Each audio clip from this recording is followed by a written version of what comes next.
Bismillah. Innal hamdalillah nahmaduhu wa nasta'inuhu wa nastaghfiruh wa na'udzu billahi min syururi anfusina wa min sayyiati a'malina. May yahdihillahu fala mudhillalah wa may yudlil fala hadiyalah.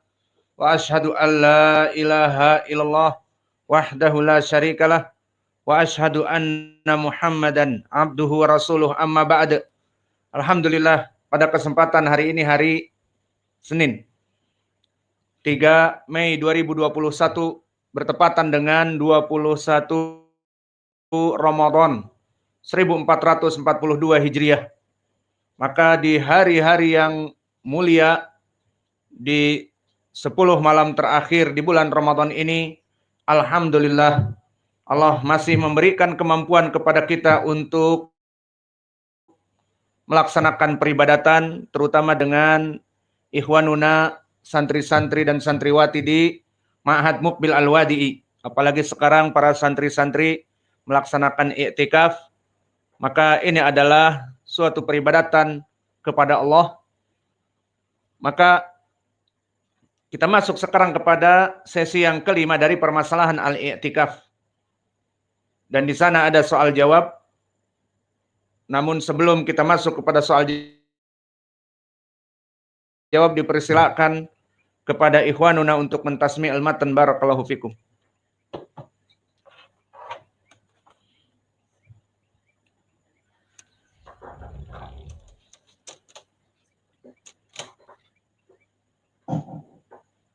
Qala al-mu'allif hafizahullah, dzikra inda Aisyah radhiyallahu anha naqdu al-witri faqalat la witran fi lailatin, wa fi riwayah annaha su'ilat an alladhi yaqfadu witruhu faqalat hadha yal'abu bi witrihi. Haditsun sahih.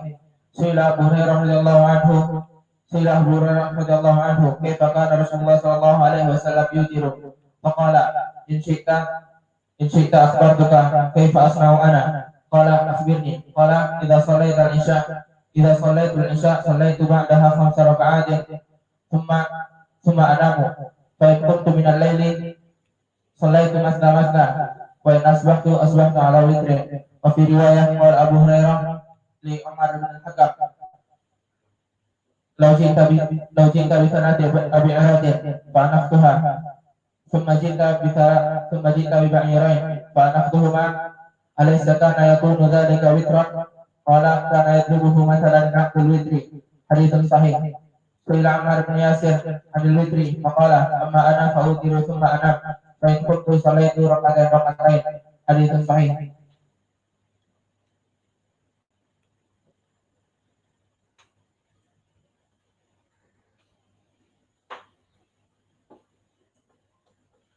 قال المؤلف حفظه الله: الجواب الثاني نقد الوتر يلزم بوجود وترين في الليل، وهذا ممتنع في الشريعة.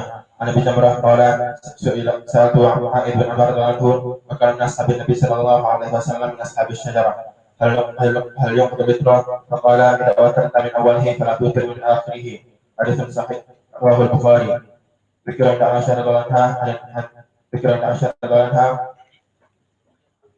نقد الوتر فقال كوتران في ليلة. وفي الرواية أنها سئلت عن الذي ينقض وتره فقالت هذا يلعب بوتره. حديث صحيح. عن ابن عباس رضي الله عنه يقول إذا أوترت أول الليل فلا توتر في آخر إذا أوترت من أوله إذا أوترت أول الليل فلا يشفع بركعة وصلى شفعا حتى يصبح. حديث صحيح.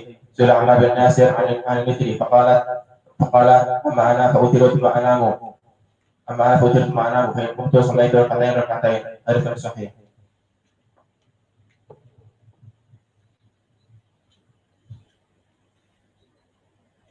قال المؤلف حفظه الله تعالى: شروط الإحرام طهارة البدن المصلي ولباسه ومكانه مع القدر. أما اللباس قال الله تعالى: وثيابك فطهر. قال ابن زيد في قوله تعالى: وثيابك فطهر قال: كان المشركون لا يتطهرون فأمره أن يتطهر ويطهر ثيابه. حديث صحيح.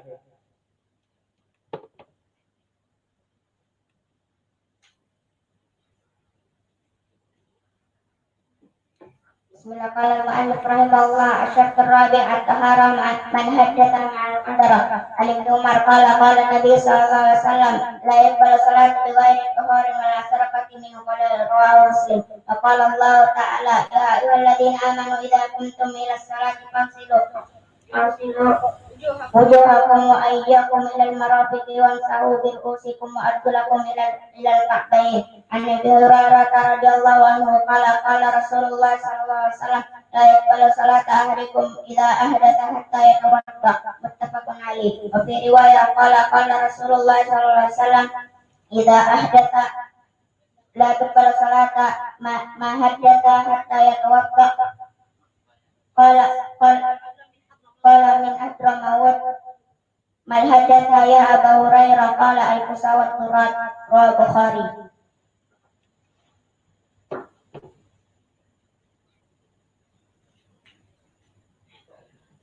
Bismillah qala al-mu'allif rahimahullah ta'ala wal hadathu al-kabir kama qala Allah ta'ala wala junuban illa tuhur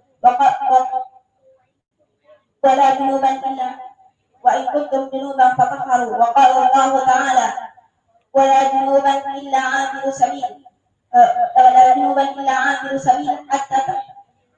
عابر سبيل حتى تغتسل وقال الله تعالى. وعن أبي هريرة رضي الله عنه قال رسول الله صلى الله عليه وسلم إذا جلس بين شعاب الأربع فجاهدها فقد وجب الغسل، متفق عليه.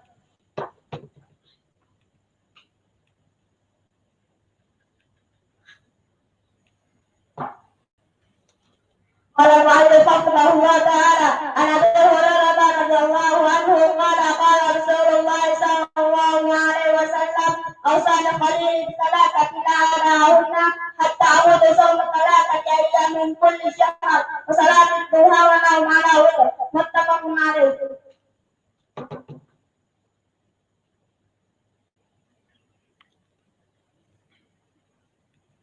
بسم الله قال المؤلف رحمه الله تعالى قال الله تعالى وثيابك فطهر قال أبو زيد وفي روايته وثيابك فطهر قال كان المشركون لا يتطهرون فأمر أن يتطهرون ويطهرون ثيابهم، حديث صحيح.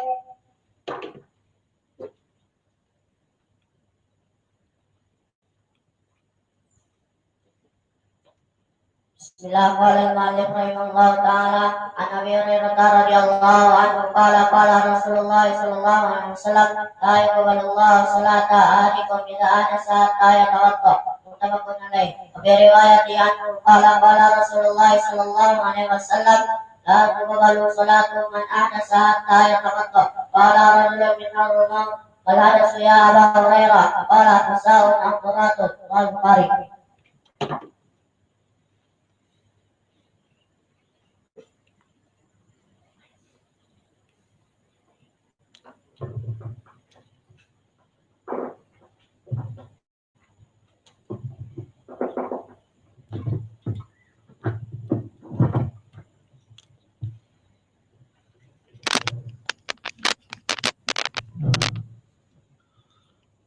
Assalamualaikum Ustaz Said, semoga Allah mudahkan pembangunan atap Masjid Muqbil Al-Wani. Soal tentang i'tikaf Ustaz.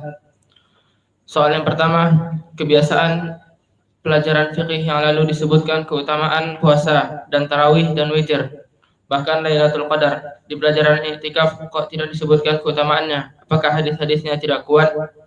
Soal yang kedua, apakah boleh beriktikaf di masjid-masjid di Indonesia atau lainnya selain di 3 masjid?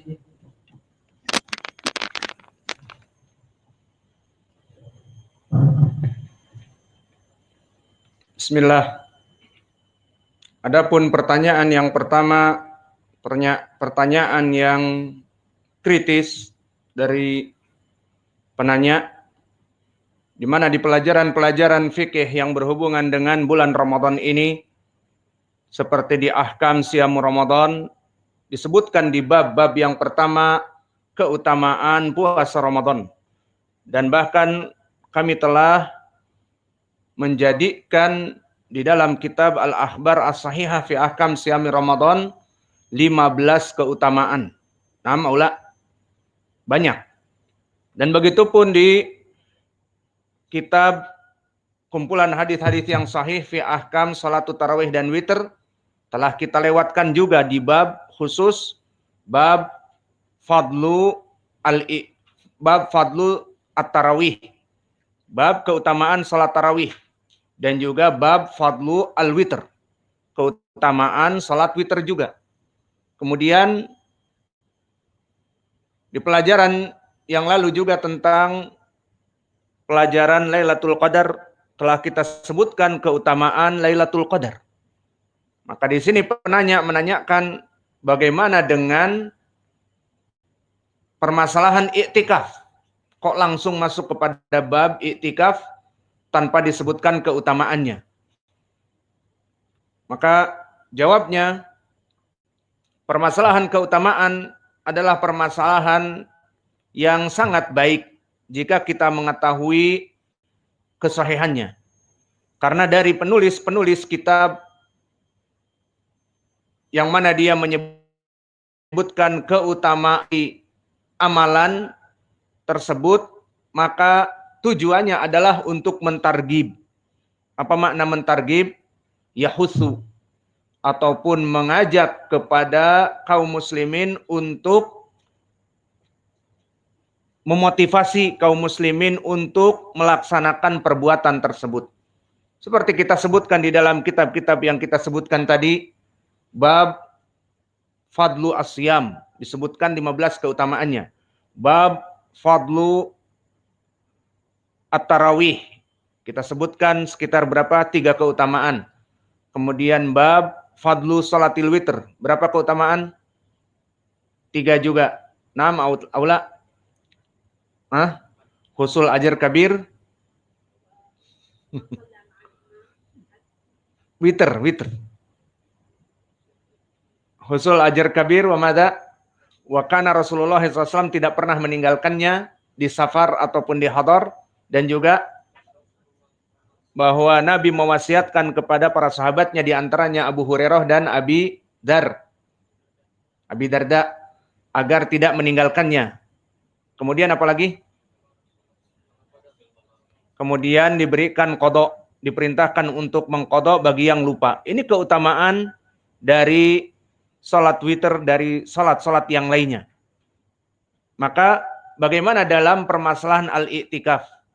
Kenapa tidak disebutkan di bab permasalahan al-i'tikaf yang mana tujuannya untuk memotivasi at-targhib bagi kaum muslimin agar melaksanakan permasalahan fikih tersebut, ibadah fikih tersebut? Jawabnya, jika terdapat hadis-hadis yang sahih maka kita sangat menginginkan untuk menyebutkannya. Namun manhaj kita di dalam pembahasan fikih dan penulisan kitab manhaj al-muhaddisun, manhaj ahlul hadis, bukan manhaj hatibul lail. Apa hatibul lail? Orang yang mengambil kayu bakar di malam hari. Ini adalah jarah, di mana seseorang disebutkan fulan hatibul lail inda ulama ahli jarhi wa ta'dil, maka dia adalah jarah. Kenapa? Karena hatibul lail di sini jarahnya dia di dalam hatinya ingin kasroh, tuhibul kasroh, menginginkan banyak, seperti memasukkan di kitabnya hadis-hadis yang dia dapatkan dari berbagai kitab, dimasukkan. Namun yang jadi permasalahan bisa membahayakan orang yang mencari kayu bakar tersebut. Seperti disifatkan hatibul lail, orang yang mencari kayu bakar di malam hari. Maka di hutan di malam hari mau pakai listrik berapa? Tidak bisa, kecuali dia membawa alat-alat yang bersinar, baik mulai dari baterai, tenaga baterai, ataupun dari obor. Maka di kegelapan malam yang pekat tidak bisa terlihat, apalagi di hutan yang lebat, terutama hutan tropis. Maka di siang hari pun keadaannya seperti sore, karena sangat rimbun daun-daunnya. Maka orang ini di malam hari mencari kayu bakar, hatibul lail, pencari kayu bakar di malam hari. Akhirnya dia mendapati dengan senternya yang sederhana dan obornya kelihatan remang-remang ada seonggok, dipikirnya ranting. Maka dia ingin memasukkan ke karungnya. Dia membawa karung, mencari kayu bakar. Ternyata ranting itu yang berwarna hitam di kegelapan malam, di saat diambil ternyata melingkari tangannya dan mematuknya. Ternyata apa itu? Bisa jadi di Indonesia ini king cobra banyak, ataupun seperti di Afrika adalah black mamba yang hitam juga. Maka dipatuklah.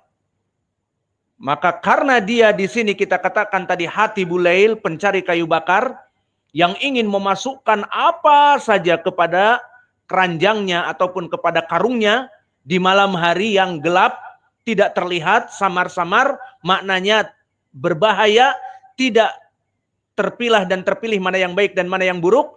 Akhirnya dia pikir itu ranting dimasukkan ke karung, ternyata akan mematuknya. Dan di saat dipatuk, dalam waktu 5 menit bisa seperti viper, ular bandotan, itu merusak dari pembuluh darah. Maka pembuluh darah akan pecah sehingga keluar darah dari telinga, dari hidung. Ini jenis yang pertama. Jenis yang kedua, jenis dari bandotan juga seperti Ankistrodon rhodostoma misalnya. Maka dia akan membekukan darah sehingga darah tidak bisa berjalan. Kalau darah tidak berjalan berarti bisa mati. Jantung bisa tidak berdegup karena jantung memompa darah. Darahnya kental dan sebagainya. Maka ini dari bahaya hati bulail. Apalagi dia mendapati seonggok yang lebih besar, sebesar betis. Dengan senangnya, wah ini dapat kayu bakar yang besar, sebesar betis. Di saat diambil ternyata dia mematuk dan melilitnya. Sehingga dia adalah ular apa yang diinginkan? Ular piton misalnya, reticulator, ataupun di Afrika ular boa, constrictor, ataupun di Brazil ular anaconda. Kalau di Arab apa namanya? Anaconda bukan? Apa di Arab? Bukan. Apa di Arab? Kalau di Brazil anaconda, di Arab apa? Antaconda. Anaconda di Brazil, di Arab antaconda. Ada ular antaconda. Alhasil akhirnya ular ini yang besar melilitnya dan memindahkan dia dari alam dunia ke alam kegelapan, ke perut antaconda tadi. Al-muhim, ini dari permasalahan hati bulail yang merupakan dia adalah jarah. Maka orang-orang yang hati bulail, dia misalnya membuat kitab, tidak mengetahui, tidak mempunyai badha'i, tidak mempunyai modal dalam ilmu hadis, ilmu fikih, bahkan dalam permasalahan ilmu akidah, dia tidak mempunyai manhaj ahlus sunnah. Semua ucapan orang sufi dimasukkan, orang syi'i dimasukkan, orang jihadi dimasukkan, dan pendapat ulama ahli sunnah dimasukkan, akhirnya campur. Dan ini membahayakan seperti tadi misal yang kami sebutkan dari ular-ular. Kalau di sini kitabnya akan berbahaya. Kenapa? Dibaca oleh orang, ada pemikiran jihadi mengajak membuat bom. Akhirnya orang yang membaca menjadi radikal. Itu maknanya. Kemudian dituliskan fatwa-fatwa ulama sufi yang mengajak ngalap barokah ke kuburan fulani dan khurafat, katanya bertemu dengan Nabi, bertemu dengan Allah dan sebagainya. Akhirnya pemikiran yang buruk itu tertransfer kepada pembaca, berbahaya. Dan begitupun pemikiran Syiah Ar-Rafidah berbahaya yang mencela para sahabat dan mengkafirkan kaum muslimin. Maka ini yang diinginkan dengan hati bulail. Maka mereka orang-orang hati bulail yang jelas mereka memikirkan bagaimana kitab saya tebal dan berjilid-jilid, kalau dicetak dapat fulus banyak, dapat royalti banyak.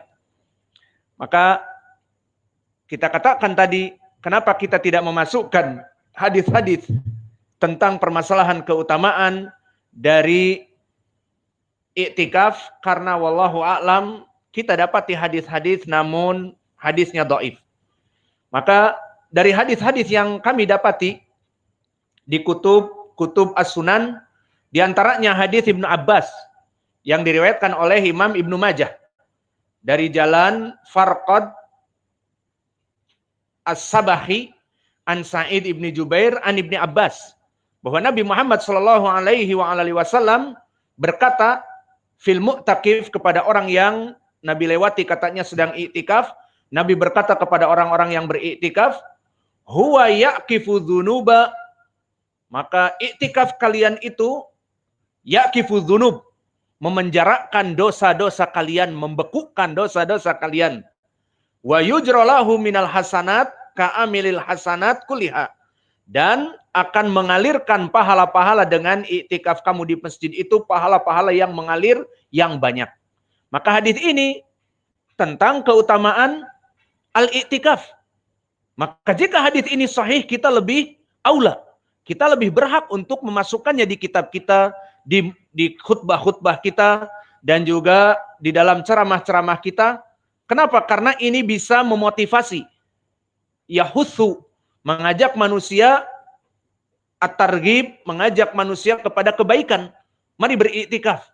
Namun hadis ini yang paling dekat karena dikeluarkan di Kutubus Sittah, di Sunan Ibnu Majah, dari jalan Farqad As-Sabahi, maka Farqad ini telah terjadi ikhtilaf di kalangan para ulama, dari yang mendhaifkan dan ada sedikit yang mengsadukkan. Maka yang rajih dia seperti ucapan Al-Hafidz Ibnu Hajar, saduqun abidun lakinnahu layyinul hadits katsirul khata'. Maka dia ahli ibadah yang hafalannya pas-pasan, maka yang rajih dia layyinul hadits, hadisnya, hafalannya kurang kuat, lemah, sehingga banyak salahnya. Maka hadis ini tidak ada jalan lain dari Ibnu Abbas kecuali dari Farqad.